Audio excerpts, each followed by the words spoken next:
So I've had the Samsung Galaxy S25 Ultra for 9 months, and I'm not sure that this is the top phone for me anymore, but I definitely want to give you my 9 months later review on this phone to help you kind of decide if it's going to be worth it this Black Friday for you.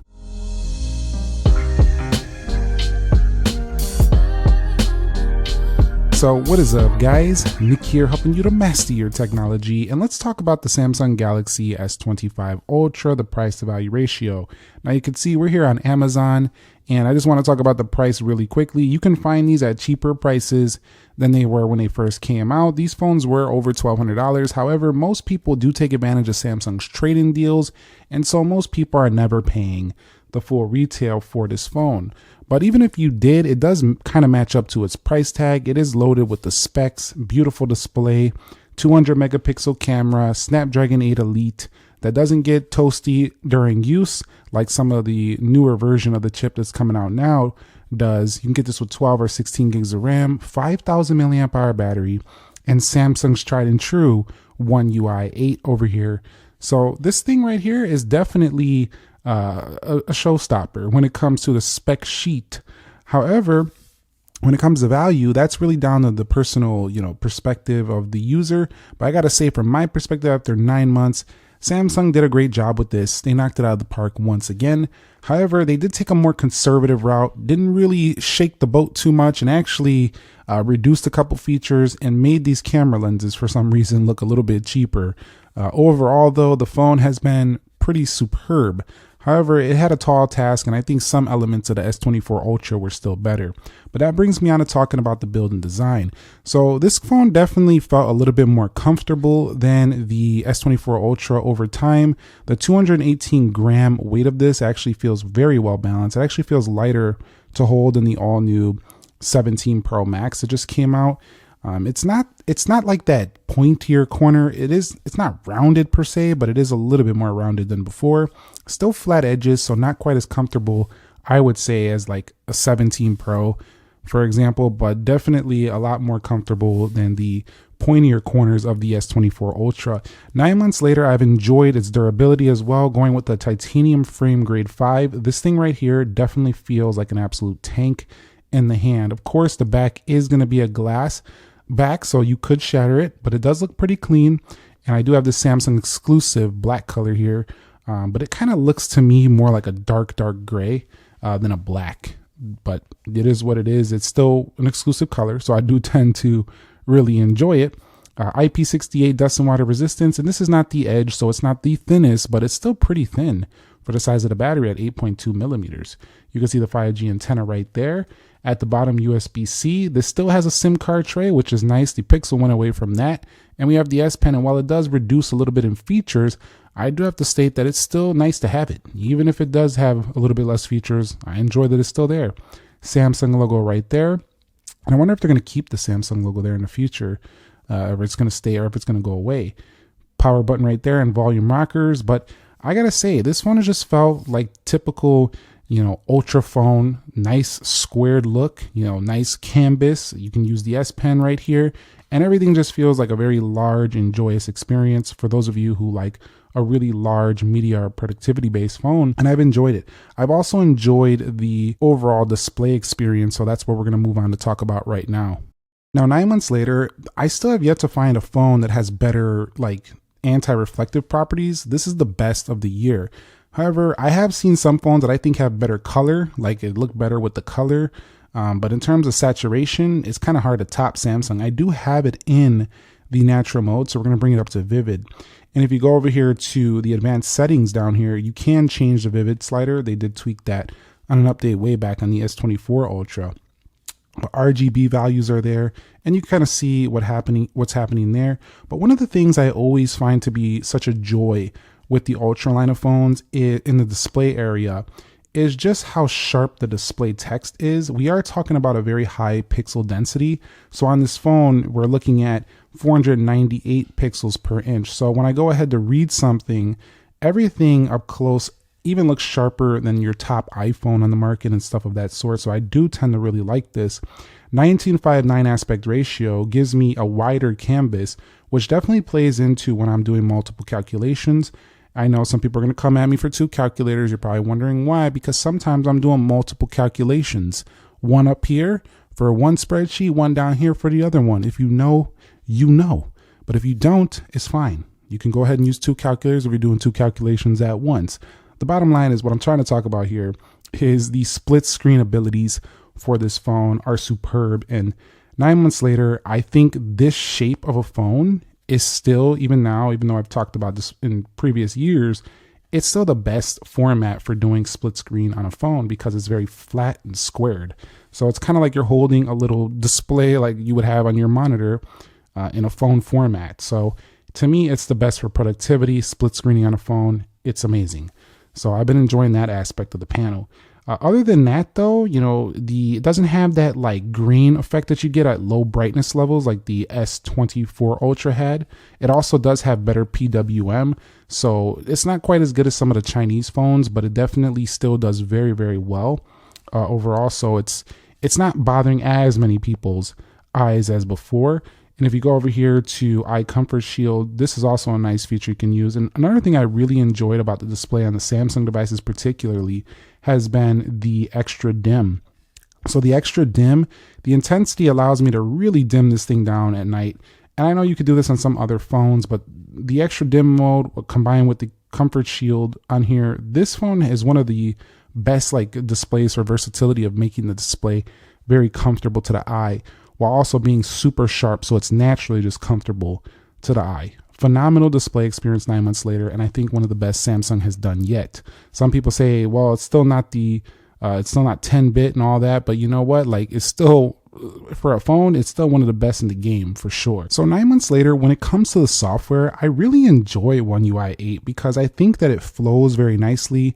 I feel like my brain just knows what to do with this software because of the layout. So when I swipe here from the right, you can see that things kind of come down, and that is very intuitive. If I go ahead and pull this up, everything is in an alphabetical order right here.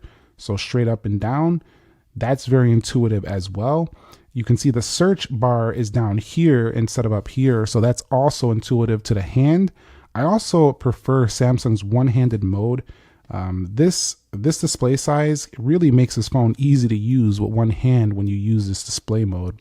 And of course, we talked about the split screen, but with the split screen, you do have the ability to use these AI features. It's already up there, but you can also add your own app pairs, which you've been able to do for years. But having all of that really makes this phone feel like it just goes in above and beyond some of the competition. Now, some other more like Pixel-like phones are just going to do a split screen, not have all these extras, but this one just feels very versatile in the software. Then take it over to settings, and if we go over here, all the Galaxy AI stuff is built right in, and it's pretty much ready to go. Also combine that with the fact that it has Gemini right there, and most Android phones are getting that now, but you do have Circle to Search right here as well. With the S Pen, it's one of the best and most precise way to use the Circle to Search. I do find that this phone just feels very, very smart, and it just feels like a powerhouse in pretty much all the things that it does. If we go over here to settings and scroll down, we're going to go over here to themes. You have the Galaxy theme store as well. On top of that, you can use Good Lock to really enhance the user experience of this device. If you're noticing, I'm talking about a lot of things that come with this phone because this phone has just been super fun to use. If I go over here to labs, we got more like a back swipe preview. We have S Pen features, and of course the Bluetooth is gone, but they still have some of the S Pen suite in here. And you could still use pen up and things of that sort on this phone, so that still works. And you can still take your notes and all that, but at the end of the day, it still doesn't have the Bluetooth, so taking a picture with the S Pen is not really going to be doable anymore. But like I say, it's definitely a lot more simple than years ago Samsung, and a lot more polished. It's fast to operate. It's smooth with the animations. The only thing I will say is that to me, it still doesn't look the best. I feel like some softwares look a little bit more polished. I don't know what it is. I think it's just because there's so much going on with One UI. It's really getting there though. You can see that the layout and everything is a lot more consistent than ever before. But I feel like they can always improve. And so I would like to see maybe something a little bit more polished down the line. And you might be saying, well, that's just a general term. What do you mean?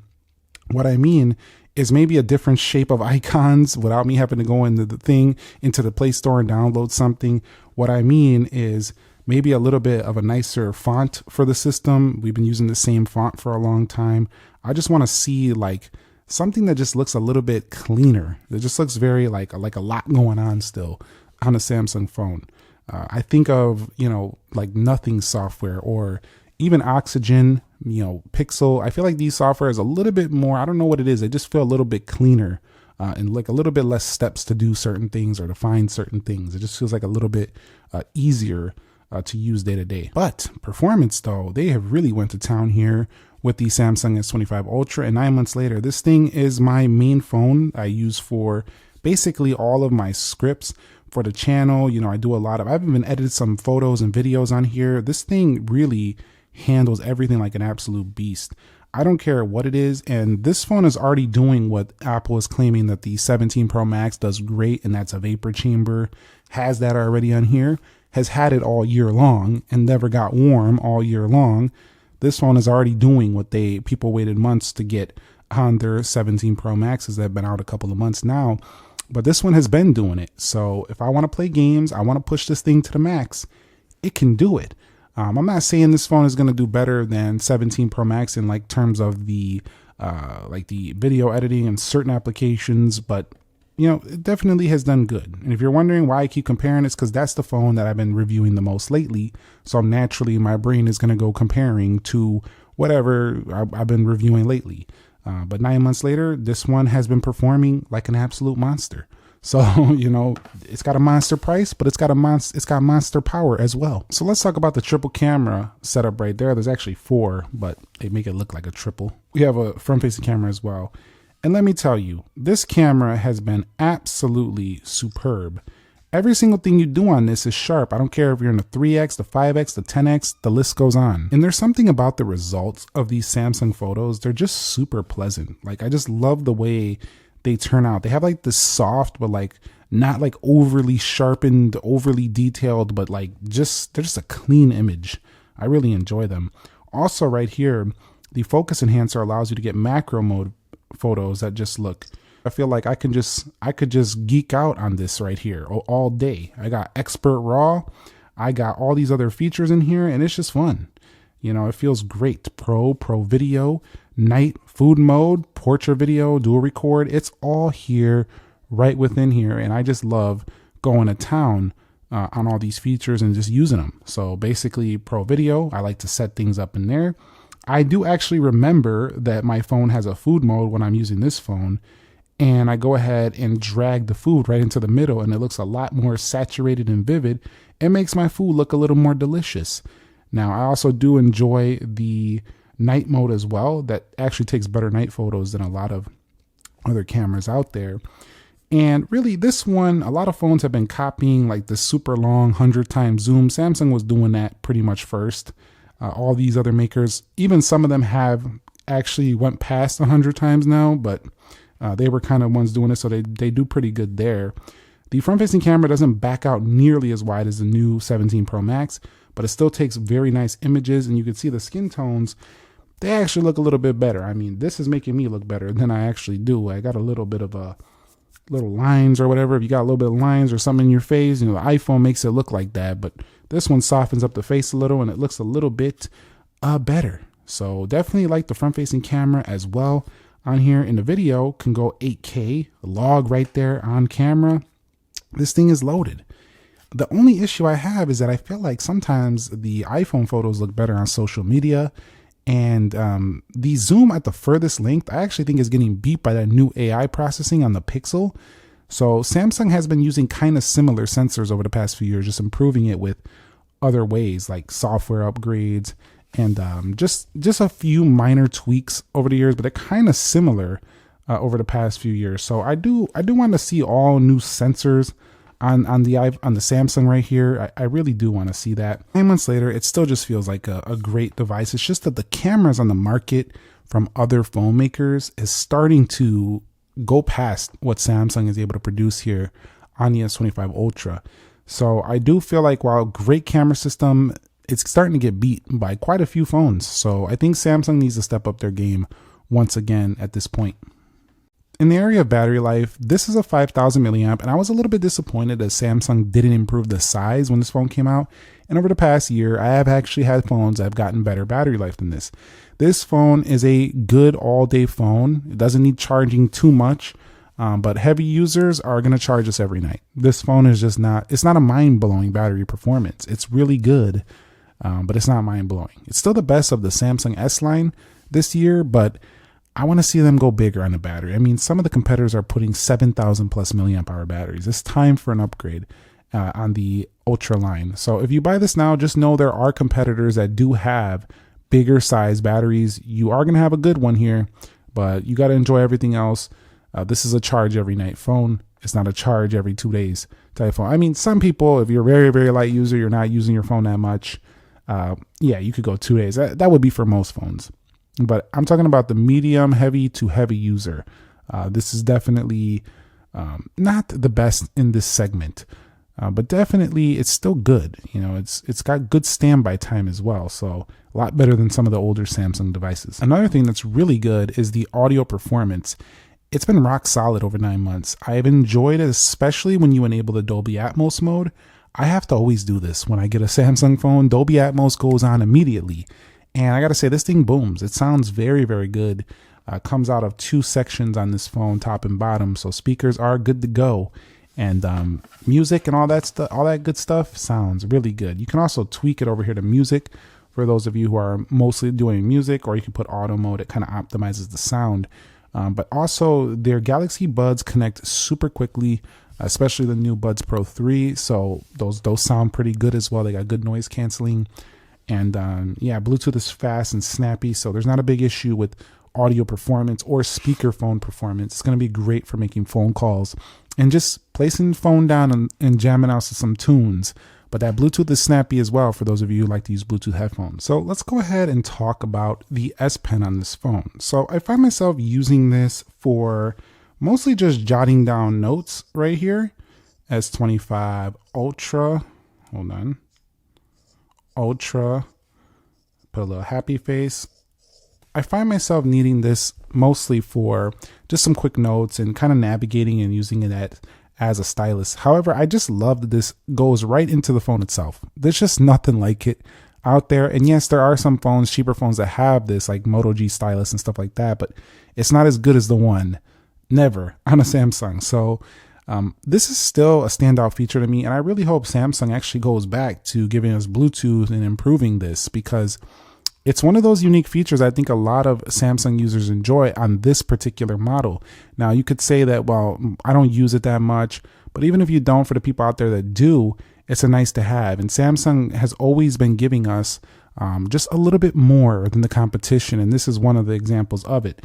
Now, I do understand that the Bluetooth features are probably annoying to a lot of you who really, really enjoy S Pen, but you still have AI Select right on Calendar, Drawing Assist, and the list goes on. You could still do your pen up community and do drawings, and it really just elevates this phone to almost feeling like a mini tablet in your pocket day to day. So I've really, really liked that aspect of this phone, and you could really have a little bit more fun on this device than you can on other phones. But I have to say, the only thing that I do not like is that it's still a little too cramped to do some real note taking. I mean, you could do it, but I'm just going to the tablet. When I really want to go to town with the technology of using a pen on a device, I need a tablet. Like, it's a bigger screen to really write comfortably and get a lot done. So it's not going to be super useful to everybody, but if you remember it's there and take advantage of it, it's a nice tool to have on board. DeX in the ecosystem have been pretty strong as well. I think it's one of the best, if not the best, Android competitor to the iPhone series, while you have Galaxy Books, Galaxy tablets, Buds, you have the phones, you have the foldables. I mean, it's such a cohesive ecosystem.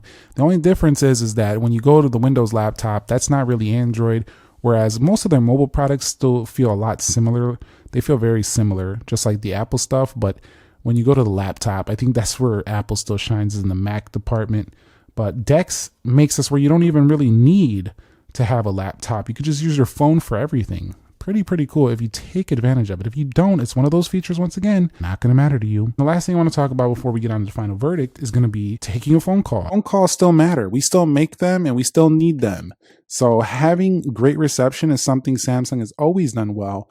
And 9 months later, this has been even better than what I've seen before in terms of 5G reliability, and also it's been a very strong performance here as well. So they went with Qualcomm modem, so it does very solid in this department. Final verdict 9 months later. You can see that this is a top tier phone. It's an ultra phone. So most of the things I said, we're going to be praising most of it.